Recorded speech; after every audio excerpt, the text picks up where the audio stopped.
Sure. Good evening. Thank you for taking your precious time to join our first virtual public meeting for the 62nd Avenue project, from Pecos Street to Washington Street. My name is Jennifer Shi, the project manager with the Adams County Public Works Department.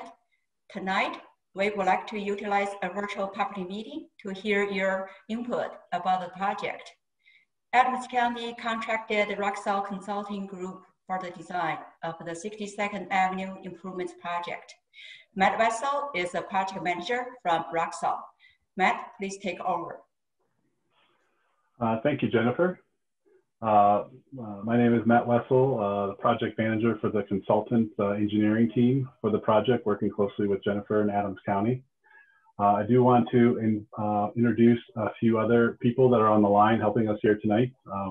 A few people from the county, Renee Valdez and Monica Lovato Ramirez and Ian Cortez, as well as additional Roxall staff, Rudy Parks and Sophie Scott, helping with Q&A, and then Gabrielle Renner from Apex Design, helping with traffic engineering as well.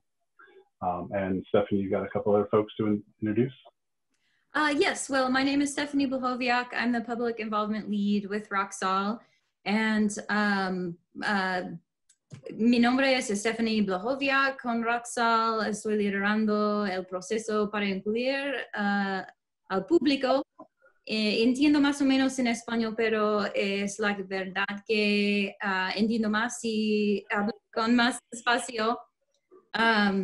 Y también quiero introducir Evelyn Vega Farales con Roxall. Ella está ayudando con este proceso especialmente en español. Evelyn, do you want to introduce yourself? Hola, buenas tardes. Mi nombre es Evelyn Vega Ferrales y trabajo para Roxall Consulting Group.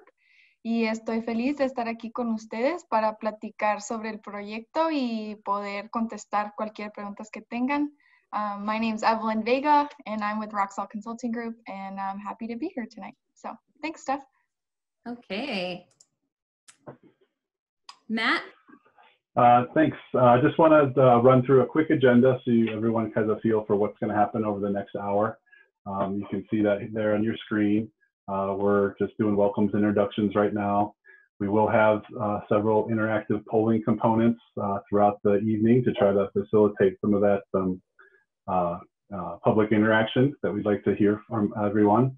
We'll talk about the project overview, some design considerations that we have, and then we'll spend the majority of the time, the last half of the hour, looking at the corridor and talking about potential design issues and considerations that we need to as part of the project. We are at the beginning stages of the project and just starting with the data collection, so starting at the design process. And then we'll talk about our next steps throughout the project. Okay, we have a few meeting norms. We do want to hear from many voices, so we'll ask everyone to participate and take turns.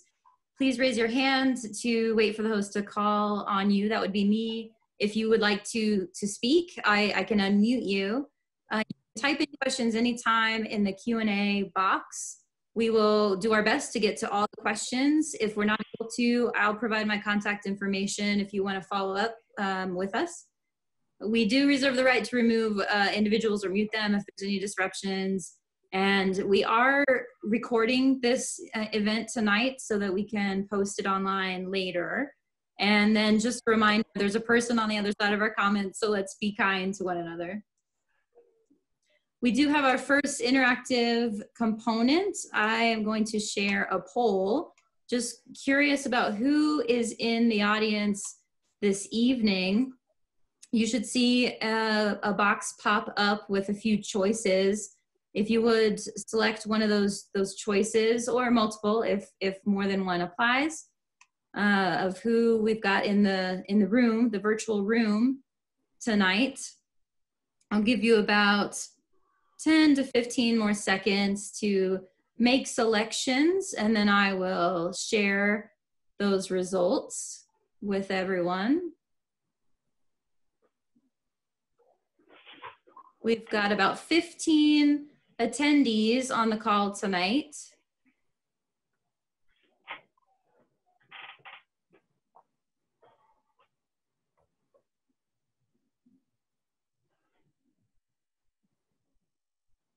Got about 60% feedback so far. Okay, 5 seconds.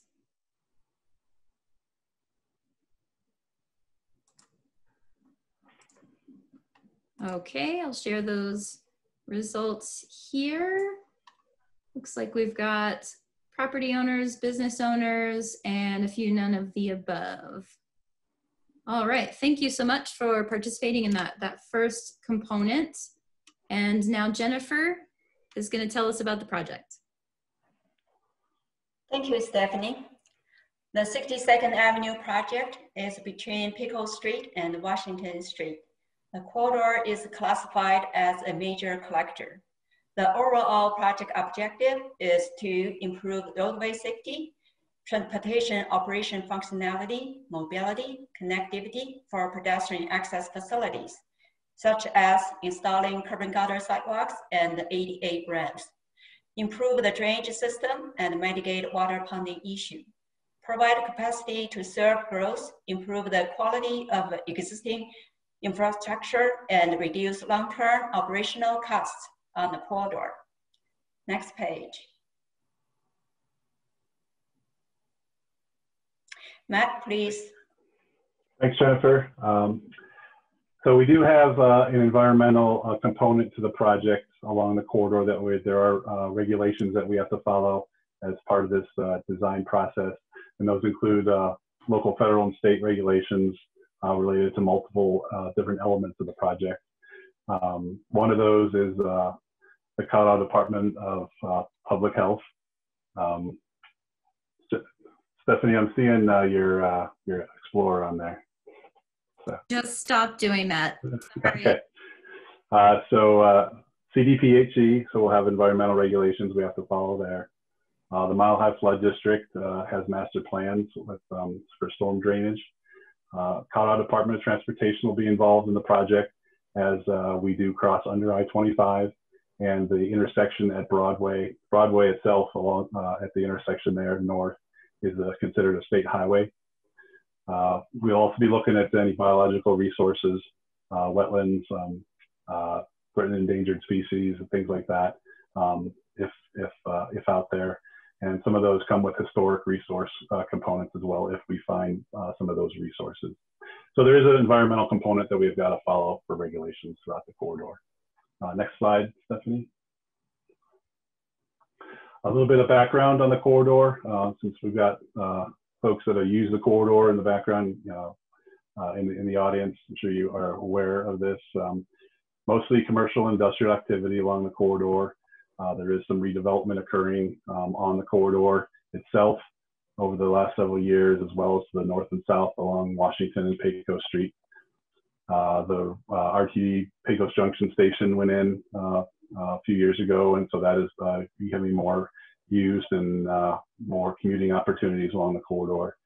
And then as well as vehicle traffic has just increased over time as development increases as well. Next slide, Stephanie. Here's just some pictures of existing conditions. To visit the site several times. Increased traffic there on your left is the picture near Pecos Street and the RTD station. You can see there's no sidewalks on the south side there. Middle picture there just shows the condition of some of the pavement there at Huron Street, missing curb and gutter, which affects some of the drainage. As you can see there on the right, a lot of ponding areas, as well as the pavement distress you see there on the right, ponding and drainage considerations. So the corridor could use some improvements throughout. Next slide, Stephanie. A little bit about the project schedule, so you know kind of where we are today. The arrow there, we're at the first public meeting.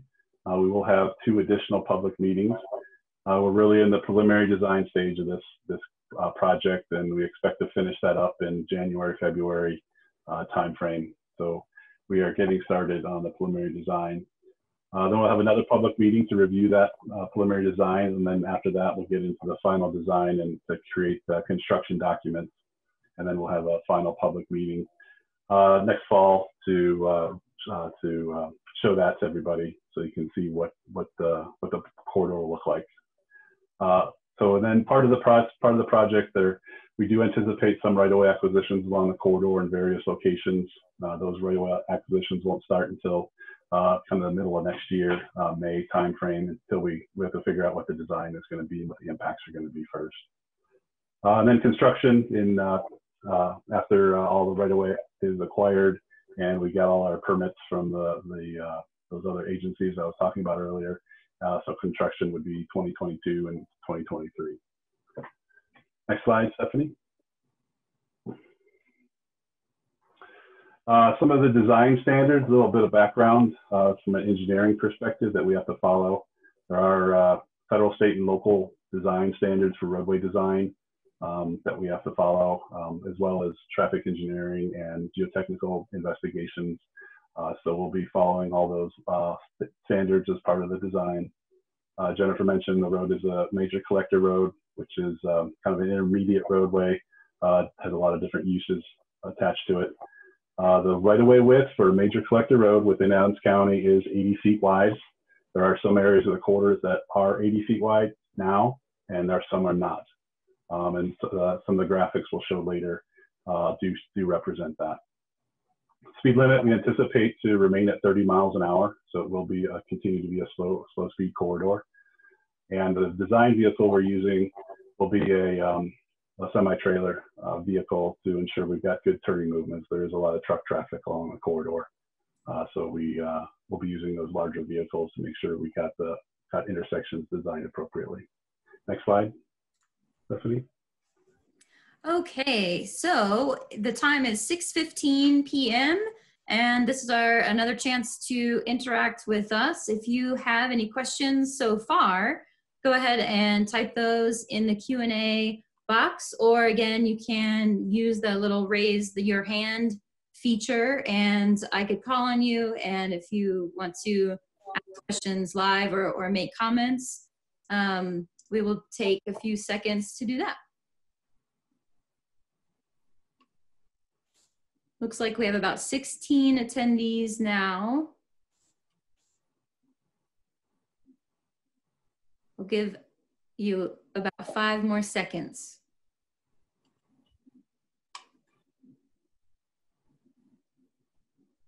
Okay.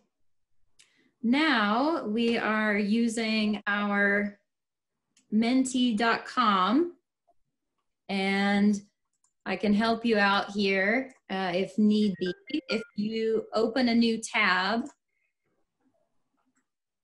you can type in www.menti.com. And then the code that we are going to enter so that we can see the questions will be 2573025.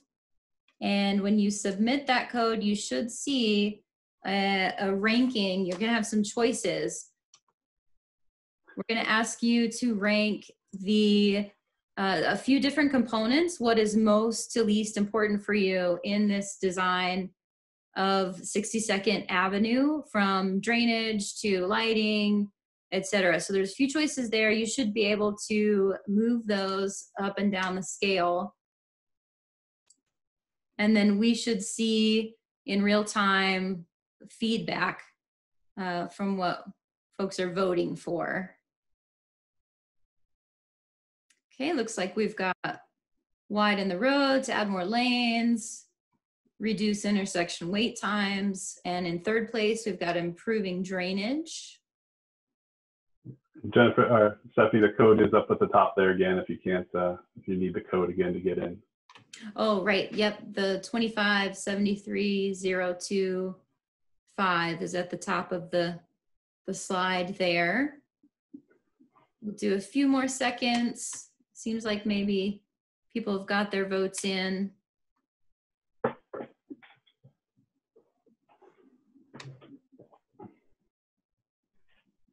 Okay. We will have at least 2 more questions there. Oh, looks like we've got a few more folks. Yeah, give it a few more seconds. Let's see what we get. Okay.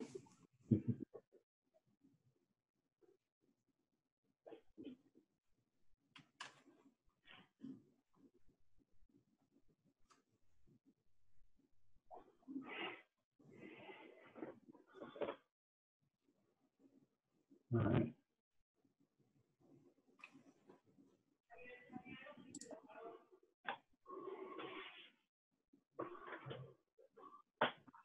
I like how they all move around. I think that's cool. Agreed. It's it's a fun little website, mentimeter.com. Yeah.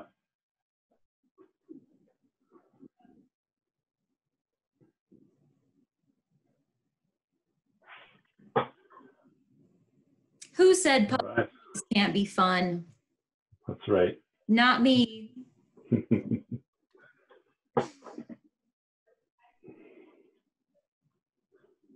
It looks like over the 50% of the vote is in, so I think we're probably good. All right. Well, that will remain open. So if folks are still working on that, then you can, it's still open. So we're not closing it.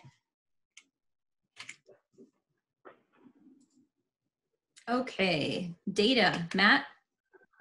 Okay, I did just want to run through a little bit of the data collection that we've done for the corridor to give a little bit of background. We have counted traffic on the at several locations out on the site, and Gabrielle will get into that in a minute. But we've basically done existing counts, the types of vehicles that are out there. We've gone back to pre-COVID situation to understand what the traffic is there, so we can make sure that we're properly projecting traffic into the future.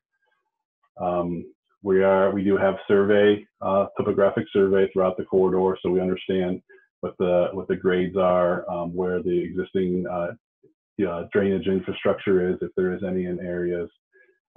Surveyed all the utilities along the corridor as well. You can see the list of utilities there. There are a lot of different types of utilities up and down the corridor and across the corridor.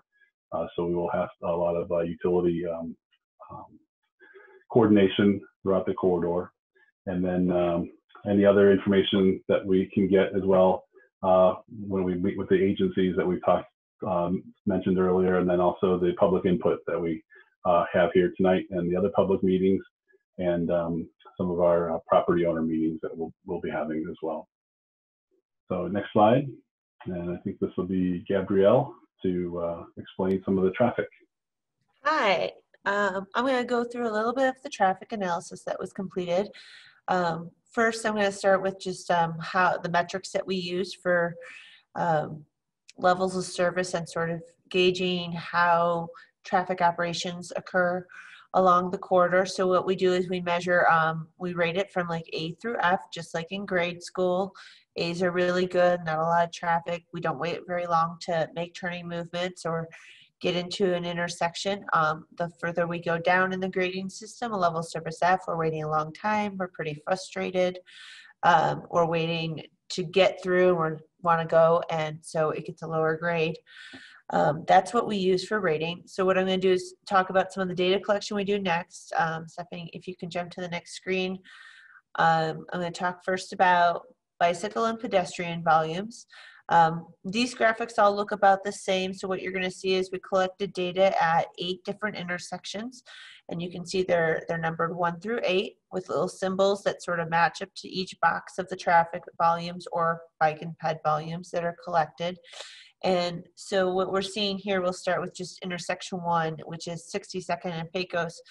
What we can see there is that there were no pedestrians recorded, but there was 1 bicyclist along the corridor. Because this was collected in COVID times, we are aware that with the RTD station not working at the capacity it normally does, and people aren't driving as much or commuting in some way, shape, or form along the corridor, we saw lower volumes of bike and ped.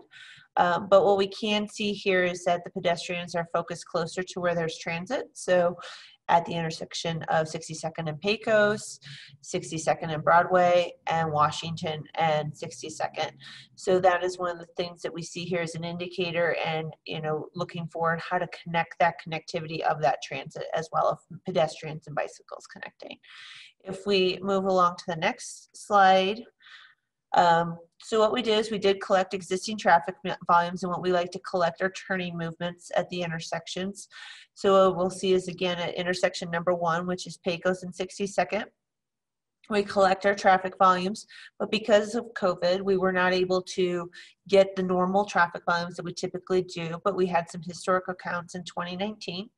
And we were able to compare and only see about 11% reduction in traffic in typical areas. So we were able to increase the traffic to sort of give that true 2020 existing conditions. We also had some information from RTD on how low their capacity of how many people were going to the station. So we also increased the volumes. Based on that, they went down to 4% of their normal use. So we increased ours to get back up to the utilization they have for their parking lot. So we took that into account. And so what we can do with these turning movement counts is we can actually look at those levels of service we talked about, grading it from A to F. And what you can see highlighted in pink boxes at intersection 1, Pecos and 62nd to the left corner, and then all the way over to the right, you can see 62nd and Broadway. And we also see that those intersections have some pink around the E's and F's, which means that we're having some issues. So at Broadway, we're having some congestion issues at a signalized intersection. And as we all know, at Pecos and 62nd, that westbound left is pretty difficult to make. And so we're actually seeing those kind of operations at that intersection. But along the rest of the corridor, we're seeing some really good operations. You know, we're also seeing low speeds. No one's really speeding along this corridor. It's probably because we have narrow lanes and there's a lot to work on. So if we move on to, go ahead. Gabrielle, sorry, there's a question that they couldn't see the Sinclair station box. So I'm just going to shrink it a little. Oops. Yeah, I'm not sure quite why that is. You know, they might have our faces over it, and they can take the box of our faces and minimize it if that's maybe what's going on. Oh, But I will talk a little bit about the Sinclair gas station. So we did collect some driveways along the corridor. And the reason we did that is because we do want to see how, you know, some of the property owners' driveways are probably operating as well, not just the intersection. So we try to pick busier ones because the busier driveway is, we have a better idea of the slower or maybe not as many activities. So Sinclair gas station was a really good one to pick because everyone needs gas, even in COVID. And so what we did see there is still good operations. I mean, getting out of the gas station onto 62nd, we do see, you know, some A's and B's, which is not too bad. So that's good. We all still want A's and B's in school. And then we move on to what we're showing now, and I'll talk a little bit more about that intersection again in the future if you guys can't see it. We do 2040 estimates, and the reason we do this is because we're trying to find long-term investment to the corridor. We don't want to just improve something for today. We want to make sure that you guys don't have to constantly see fixes along this corridor. So what we do is we look at forecasted volumes over the corridor, and what we find is that percentage of growth, and we apply it for about 20 years because we're hoping improvements and investments can last a long time.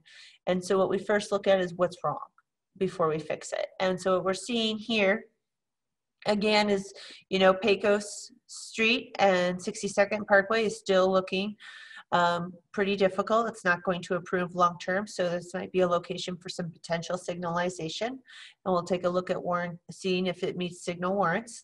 We also see that at the RTD station, you know, when people are exiting, the level of surface decreases in 2040, so we'll have to see if there's any other improvements we can make there. Other intersections like Huron and the 62nd intersection operationally work well, but there can also be some other types of improvements that Matt will talk about. We see like the gas station still operates well, which means a lot of the driveways in 2040 will still operate well, but we do again see that Broadway signal does need some improvement and has got a level service F in the future. So we'll be taking a bigger focus at that intersection as well for traffic operations. Any questions or any comments at this time? I will leave it back to Matt then. Okay. Thank you very much, Gabrielle. Appreciate that. Okay, we're going to go into the next portion of the program here tonight. Talk about alternatives. What we've done is come up with 3 different alternatives that for how the roadway will look in the future that we're going to analyze, and that's one of the main reasons we wanted to show you what we're looking at here tonight, what the different lanes, sidewalks, curb and gutter, what that all is going to look like. So we'll go through, I'll explain each one of those, and then there will be another poll that you can give us your initial reaction to the different alternatives that we're looking at that you think might fit the corridor best. Hey, Matt, real quick. Matt, we have an additional traffic question here. Do you want to answer that one, Gabrielle? Yes, I can. I was just writing it in response, but I can answer it really quickly. Actually, the Amazon traffic was present when we were doing the data collection, so we were able to capture it and incorporate it into our traffic analysis, and then we grew it as we went to 2040, so it was captured and taken account for. We are still seeing, since it's close to that Broadway intersection, you know, we're going to see some needs there, and that's probably part of the reason is because of the Amazon traffic. But we also have a fully built out intersection at Washington already, so we're not going to be looking at as much improvement there because it already has the ability to take on that traffic. But we did take it into account. Thank you. Thank you. Okay, that's a good question. Okay, back to the alternatives. Alternative one, and these are in no particular order. Alternative one, I'll just kind of step through these left to right and give you the kind of key points here.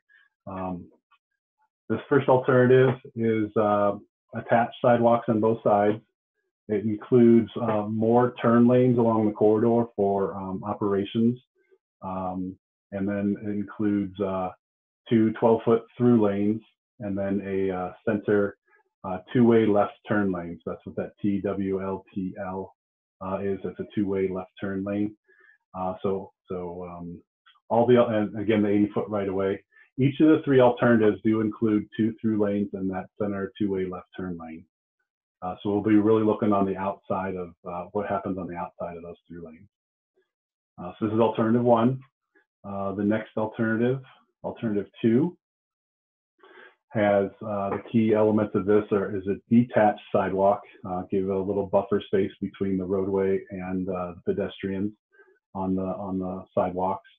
It includes a shoulder area to assist with operations. Also, that could be potentially converted to a bike lane in the future if the corridor changes. So we're looking, like Gabrielle said, at the 2040 from an operations standpoint. So this provides the corridor a little more flexibility, potentially, again, with the same 80-foot right of way, 2 12-foot lanes in the center, two-way left turn lane. And then, so alternative 3, then, and we'll summarize these again, so we'll have other graphics. The main difference with alternative 3 is on one side of the road, we would propose to put in a multi-use path for pedestrians and bicycles, the length of the corridor from Pecos to Washington. And then that would be detached as well from the roadway, 2 through lanes, 12-foot through lanes, and a center two-way left turn lane again. And then a sidewalk on the other side, so not as wide on the other side, but detached as well throughout that. So those are the alternatives that we're looking at, and these will be shown in a plan view later on here tonight, so we can get a feel for the difference in width, looking on an aerial view of those. So if you want to go to the next slide, Stephanie.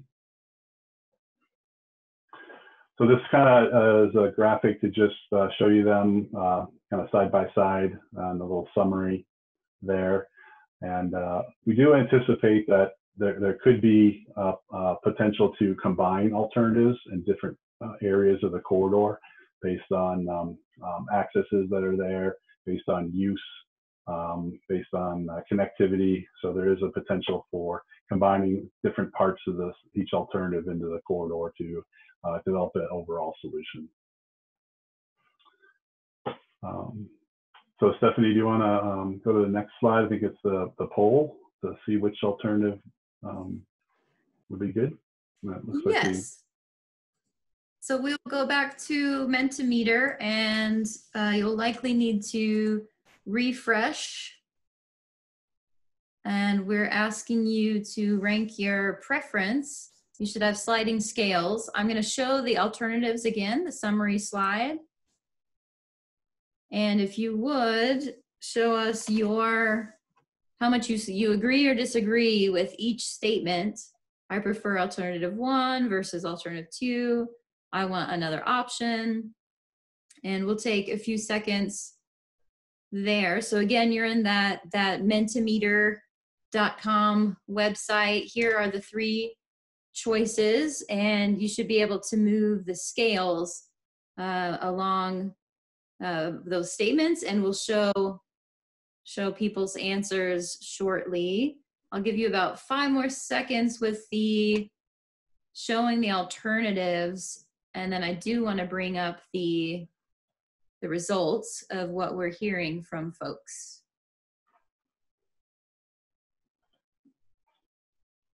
There are different pavement widths associated with each alternative.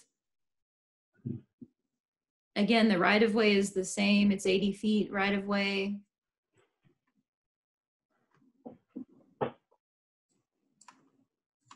All right. Okay, it looks like we've got some votes in here. So strongly agreeing with preferring alternative 1. We've got some folks who prefer alternative 3. And I want another option. I'm curious of what that other option is. If you'd like to reach out, follow up, please do. If you've got some additional ideas, we definitely are wanting to know about the corridor and your thoughts, and let us know what you'd like to see out there. Okay. We will have one more little Mentimeter activity.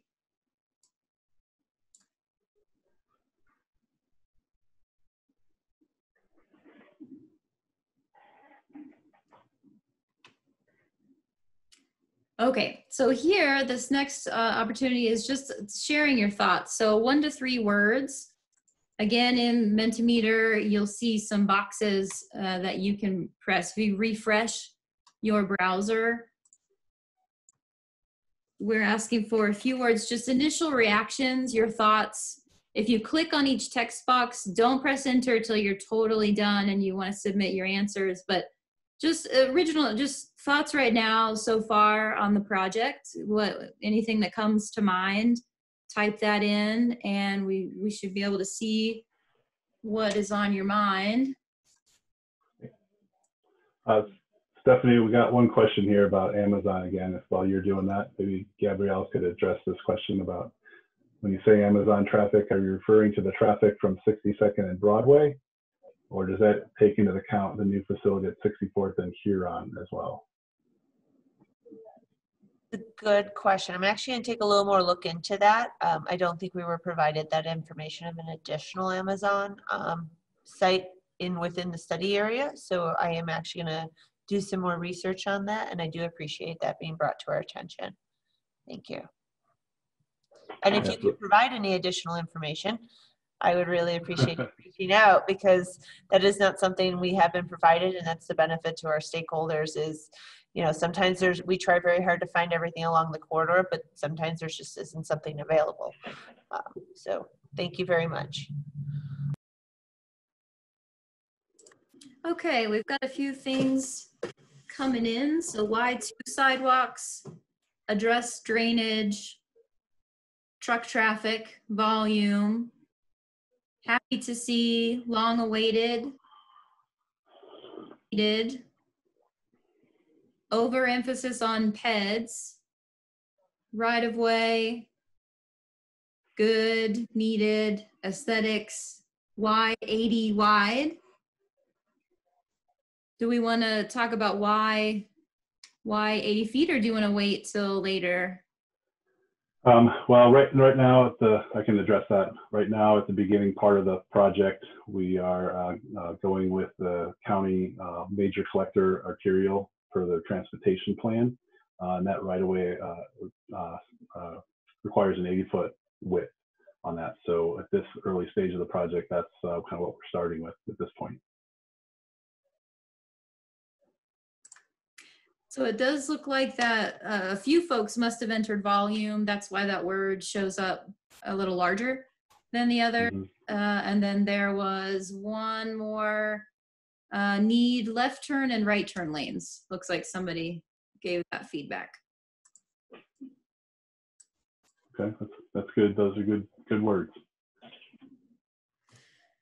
Okay, so now for the last part of the evening, we've got about 22 minutes left, and we are going to travel the corridor from above.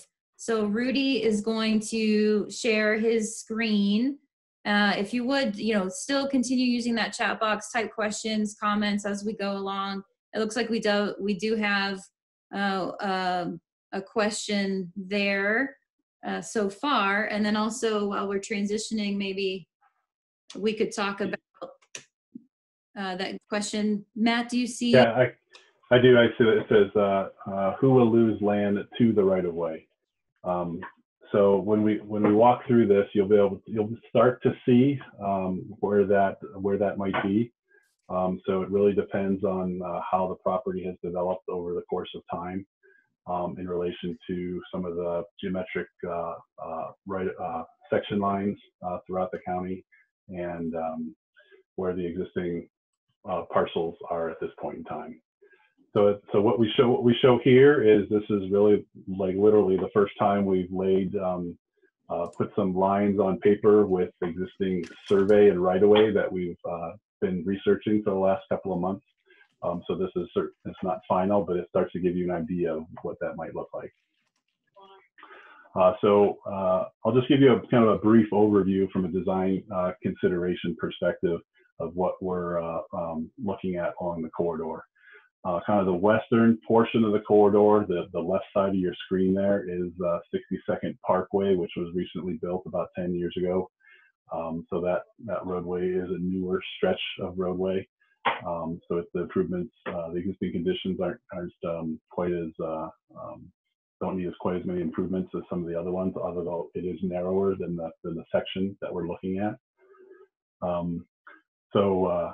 And that area there has also got the RTD park and ride. Rudy, if you want to kind of put your hand over the park and ride there, right through there. Pecos Street there on the left, and as we kind of move through the corridor, this is an overview here, Rudy. And then we get to Huron intersection there. You see there's a break there, right there in the design. Gabrielle gave some indication of what improvements might be needed at some of those intersections, and over the next, in our preliminary design, we'll be coming up with more alternatives for intersection improvements over existing conditions right now. So that's why some of these intersections are blank. And then the next stretch between Huron and Broadway, there are a lot of business accesses through that stretch, and also some drainage, need some drainage improvements. A lot of utilities through there as well.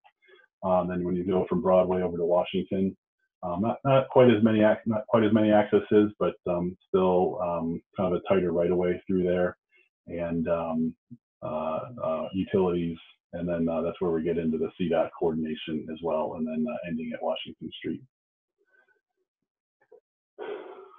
Okay, let's just jump in here, Rudy. I just do want to try to get through this here in the next 20 minutes or so, and see there's still some more questions coming in.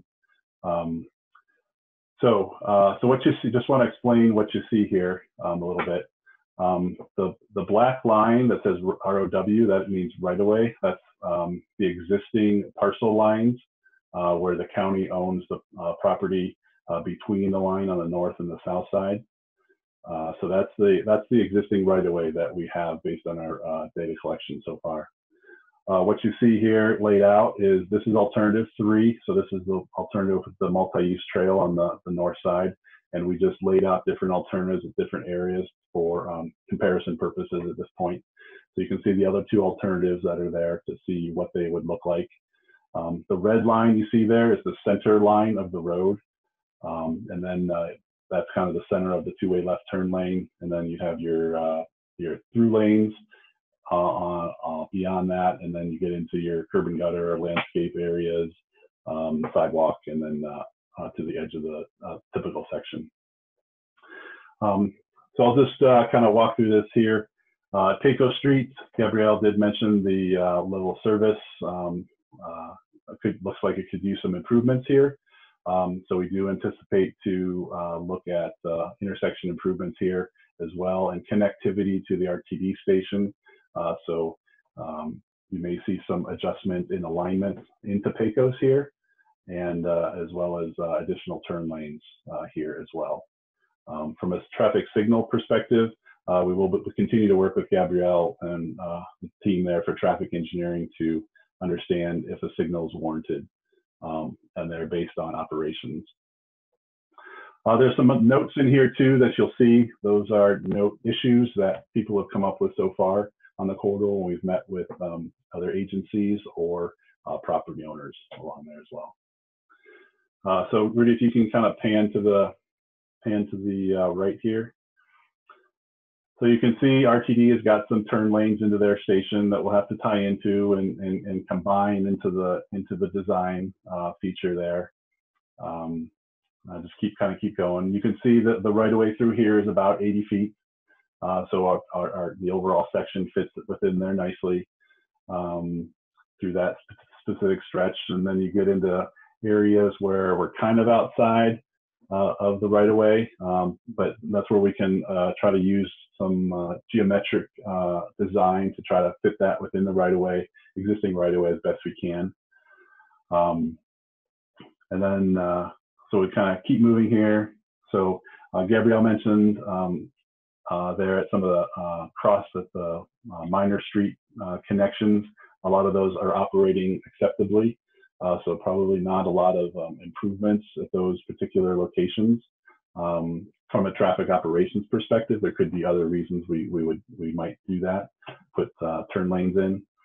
So we can continue to go through here. You know, the right of way is not all just straight and it doesn't follow the road. There are juts and angles in the right of way, and we'll have to look at that through how that impacts our property.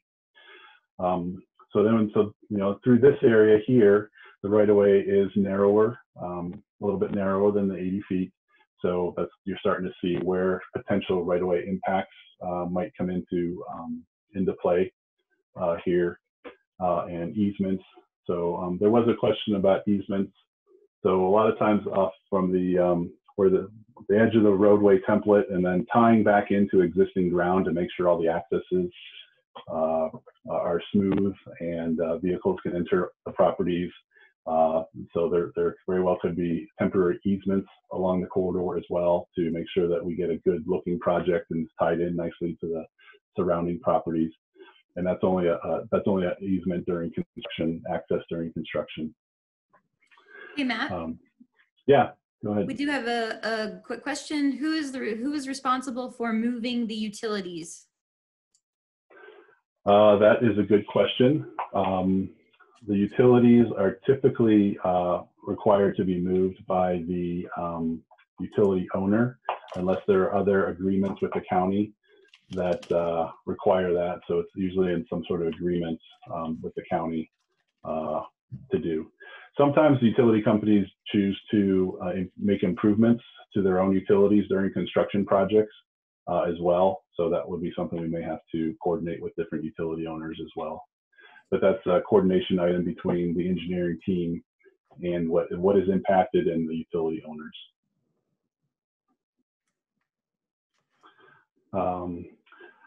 Okay, so then we get to the intersection here at Huron Street and 62nd Avenue, 62nd Parkway. So from this intersection was reconstructed about 10 years ago. It did, where some of the property owners are telling us that it did improve the situation out there. The traffic information from initial traffic information doesn't show a lot of improvements, but the grades here are a little steep in areas. So we're going to be making sure we get good sight distance, making sure we have good deceleration length for any turn lanes that we put in. see if there's options to improve safety at the intersection. With Huron Street coming in there, a little bit of an odd angle to the rest of the roadways. We'll be looking at options to maybe improve that sight distance and condition there as well. We want to kind of keep moving along here in the corridor. I think we switched alternatives too, and I didn't catch that. But if you go further, yeah, there you go, Reedy, further to the right. So alternative 2 is laid out here now, so this area through here is about a 60-foot right of way. So for this initial purpose of what we're showing here tonight, that red line is directly on the section line. So that would split the right of way. So south of the section line, there's existing 40-foot right of way through this area, and north of the section line, there's 20 feet of right of way, existing right of way. So these are the things that we have to balance during design and work through with each owner. Yes. We do have a hand raised. Okay. Butch raised his hand. Butch Fiore. Go ahead, okay. Butch. Can you hear me? Yes. Yes, I can. Good evening. They're right on top of our property. That's why I stopped you here or raised my hand. Great. As I noted, or see the note that says poor drainage through here. Right. There's a drainage easement from that point that goes out all the way to I-76. And the pipe that feeds, or that's fed through, has settled dramatically due to the old landfills that are in there. And I know that my dad had a camera run through there years ago and saw that failed zone of pipe. Just wanted to make sure that people are aware of that in this process so that they can resolve that issue as well. Okay. All right. Okay. Well, we could probably follow up with you a little bit too, and maybe if you have a little bit more information on that, it might help us to figure out. Is we're really starting to understand what the drainage basins are and where things are flowing and what the capacity of all the existing pipe network is. So we're getting into that. So. Yeah, that area is always flooded for years. So. Okay. I think that's the kind of natural low point, I would say, through there with the area right through here. So okay, very good. Thanks for that information. Appreciate that. Thank you. All right. Okay. Yeah. So I think can you note on that, Rudy, the pipe? It sounds like the pipe is settling as well. On that note there. Matt, and we've also got a question. Are you going to estimate queue lengths? I'll let Gabrielle jump on that one. I'm nodding, yes. So when we do a public meeting, we do definitely just show you guys more of like the high level of service and the traffic volumes, but part of those levels of service include queue length. So we do take a look at that. Like we do see a very long queue length at Pecos and 62nd, and we look at that at every intersection that we have along the corridor, and we sort of use it again for driveways and metrics. We also go out and do field visits, and I take a look to see if I see anything else that our traffic analysis can't show us, so that we can make sure we take that into account. Also in these public meetings, if there's a specific queue you guys have an issue about or a certain traffic thing, at the end when Matt's done, we can also have those items brought up, or you can make some comments in the Q&A, and we can take note of that and make sure they match our notes that I have. So thank you. Okay. So continuing to move on through the corridor here, we switched alternatives again just to kind of give a perspective of the width of the alternative 1 through this area. So this alternative would have more turn lanes. It's not necessarily a continuous turn lane throughout the whole area. It's more of a option to provide more flexibility for operations due to the heavy truck traffic through this area. So that's just kind of where we are there. And then if you continue on to the right there, you can see our right-of-way line stopped there. That is just a function of some of our existing data to make sure we get the right property line and interface with the county property So those are things we'll continue to clean up throughout the corridor. So then you can see as we get closer to the Broadway intersection here, that the right-of-way lengthens out here as well, or I guess widens out as well through here to closer to 80 feet. It's not quite 80 feet, but the intersection, the existing roadway is really kind of offset from the section line through this stretch here. So that's kind of a geometric issue that we'll have to deal with during construction or design to get a good overall design. So here at Broadway, if you want to kind of pan over just a little bit more, Rudy, you can see the information here. One note, I guess I want to let you know, the aerial photo that you're looking at is a drone photo that was taken much earlier this year, and so and then outside of that is just a Google Maps image, so you can kind of see the difference in the aerial. So it's a pretty recent aerial of the corridor. So here at Broadway, we will be coordinating with CDOT since this is a state highway through this stretch here, and like Gabrielle mentioned earlier, looking at some intersection improvements here for turn lanes to help facilitate movements along here as well.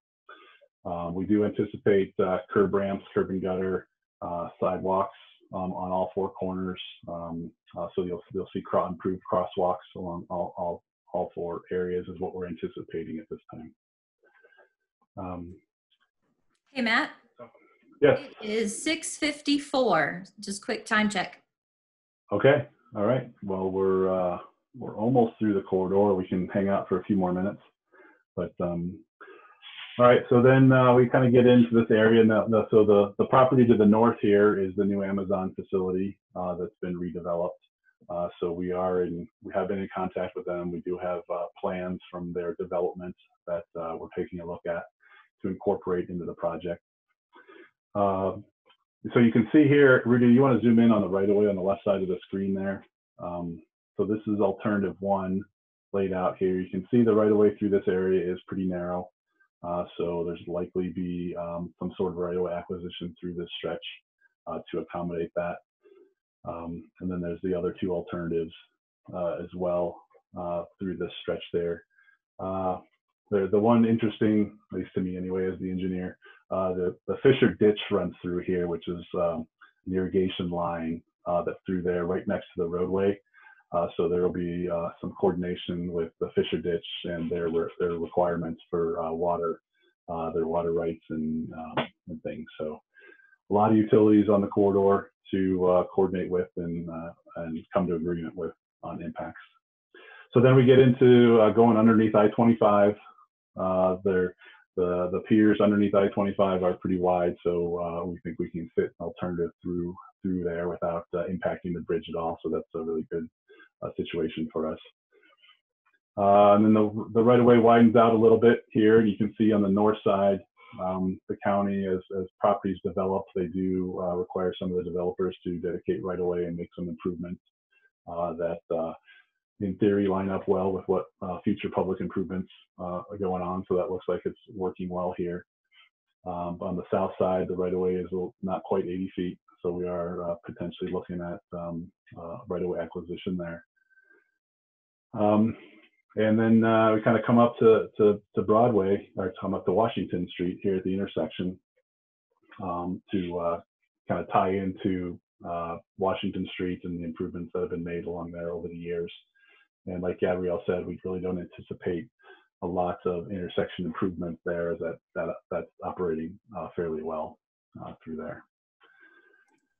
So, that was a quick run through of the corridor. So, Matt, we do have a question, another question. Okay. Are you going to do a signal progression analysis? Gabrielle, a lot of traffic questions. That's great. That's a good question. So along 62nd, the progression of the signals are not along 62nd. So the progression along Pecos is taken into account, or the progression along Washington signals or Broadway signals. But because of the way our spacing of our signals are going east-west, we will not be doing a progression analysis because it is considered the minor street and not the major streets and the north-south streets. If any retiming is suggested, but that would be in the future, it would be taken along the progressions of those main streets.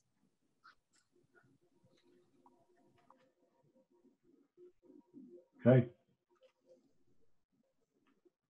Well, I guess it's like, Stephanie, you'll tell everybody about the website and how to contact you if you have more questions or anything. So thanks for the time to run through that. And I think that about wraps up our webinar this evening, unless there's a few more questions. So I'll pass it back to you, Jennifer, to say a few closing words, and then we'll go to Stephanie. Oh, do we have one more question? It looks like, do all improvements have to be built within the right-of-way? Let me, I guess, answer that kind of two ways. All the existing improvements do not have to be built within the existing right-of-way. However, after the project, all of the improvements will need to be within the public right-of-way. So we will be looking at that 80-foot right-of-way for how the county classified the roadway for the right-of-way width. That's a good question. Thank you. Okay, Jennifer, do you want to? Sure. Thank you, Matt. Well, it's a great meeting. Thank you everyone for spending time and sharing your feedback and input with us tonight. If you have any questions, concerns, and suggestions, please contact us. Once again, thank you for your support on our project. Stephanie, I pass on to you. Thank you so much. Yes, again, thank you so much for your time. We know you have a lot going on, and we really appreciate your time and feedback. Please contact us. We've got our contact information listed here. It's on the Adams County Capital Improvement Project website. Stephanie, can you share your screen again to show the contact information? Oh, sorry. I thought I was sharing. What's that? Can you see it now? Yes. Okay. Sorry, I thought I was sharing. Yes, so we have our contact information here. It's on the Adams County website. We have a survey, 3-minute quick survey. If you would like to take time to do that, especially if you really feel strongly about one of those alternatives, you could provide more input again there. And thank you so much. We really appreciate it. Great questions. Thank you for participating. And we are here. We have a hard stop at 7:15. If you still have questions, we're here for you, and thank you for coming.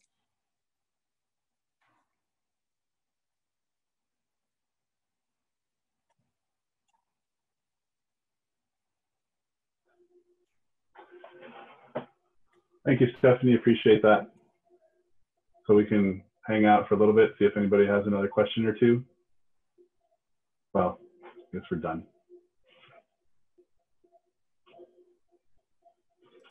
Yeah, it seems like it's pretty quiet. Okay. Maybe folks are recording, maybe it's the contact information or something like that, but. Right. Oh, you also can use your phone, take a picture and capture all the contact info from screen.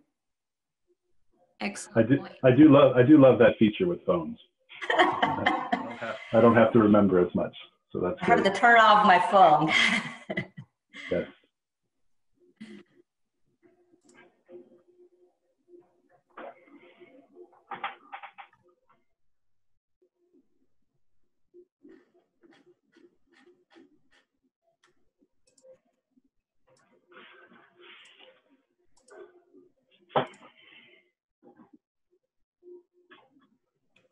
Okay, Stephanie, I think that's about good.